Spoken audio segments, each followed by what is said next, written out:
நிறைய பேர் பண்ற ஒரு பெரிய தப்பு என்னன்னா ரொம்ப யோசிக்கிறது. ஆமாங்க, ஓவர் திங்கிங். இந்த ஓவர் திங்கிங் இருக்கே, அது இல்லாத பிரச்சனைகளை கூட உருவாக்கிடும். நம்ம எல்லாரும் ஒரு கட்டத்துல பேசின விஷயங்களை திருப்பி திருப்பி யோசிப்போம். இல்லைன்னா நாளைக்கு என்ன நடக்க போகுதோன்னு கவலைப்படுவோம். இது நார்மல் தான். ஆனா இதுவே எப்ப பார்த்தாலும் நடந்துகிட்டே இருந்தா நமக்கு டென்ஷன் தான் வரும், பயம் தான் வரும், தூக்கம் கூட போயிடும். சில சமயம் நடக்காத விஷயங்களை நினைச்சு கவலைப்படுவோம். இல்லைன்னா முன்னாடி பண்ண தப்ப நினைச்சு வருத்தப்படுவோம். நேத்த நினைச்சு ஃபீல் பண்ணாலும் சரி, நாளை நினைச்சு பயந்தாலும் சரி, ரெண்டுமே நமக்கு பிரயோஜனம் இல்லை. அப்போ இந்த ஓவர் திங்கிங்கை எப்படி ஸ்டாப் பண்றது? இதோ சில சிம்பிள் டிப்ஸ் உங்களுக்காக. முதல்ல நீங்க ஓவரா யோசிக்கிறீங்கன்னு உங்களை கண்டுபிடிங்க. நிறைய பேருக்கு அவங்க ஓவரா யோசிக்கிறதே தெரியாது. நீங்க எதையாவது நினைச்சு ரொம்ப கவலைப்படுறீங்க இல்லைன்னா வருத்தப்படுறீங்கன்னு தெரிஞ்சா உடனே சொல்லுங்க, நான் மறுபடியும் ஓவர் திங்க் பண்றேன்னு சொல்லிட்டு வேற விஷயத்துல உங்க கவனத்தை செலுத்துங்க. அடுத்தது என்ன நல்ல விஷயம் நடக்கலாம்னு யோசிங்க. எப்பவுமே ஓவர் திங்கிங் கெட்ட விஷயத்த பத்தியே தான் இருக்கும். அதுக்கு பதிலா நல்ல விஷயங்கள் நடக்கிற மாதிரி கற்பனை பண்ணி பாருங்க. அப்படியே முன்னோக்கி போங்க. அப்புறம் அந்த பிரச்சனையை சரி பண்ண ஆரம்பிங்க. ஒரு கவலையை புடிச்சு தொங்கிட்டு இருந்தா அதை எப்படி ஹேண்டில் பண்றதுன்னு 5 வழியை எழுதுங்க. வெறும் யோசிச்சுட்டு இருக்கிறதுக்கு பதிலா ஏதாவது பண்ணா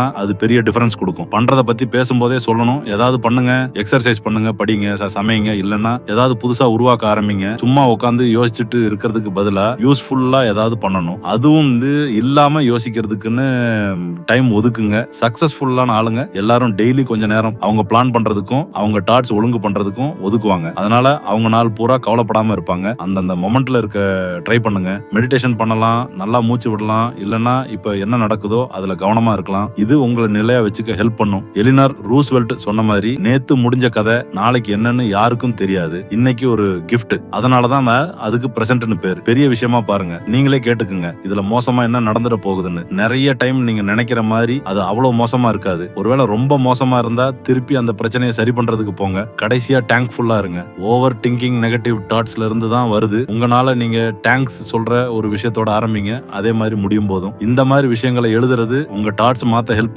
பண்ணும். மறந்துடாதீங்க, ரொம்ப உள்ளுக்குள்ள போய் யோசிக்காதீங்க. ஓவர் திங்கிங் வெறும் டென்ஷனையும் இல்லாத பிரச்சனைகளையும் தான் உருவாக்கும். இந்த டிப்ஸ் எல்லாம் மேஜிக் இல்ல, ஆனா இந்த பழக்கத்தை மாத்த இது கண்டிப்பா ஹெல்ப் பண்ணும். ட்ரை பண்ணி பாருங்க, என்ன நடக்குதுன்னு பார்ப்போம்.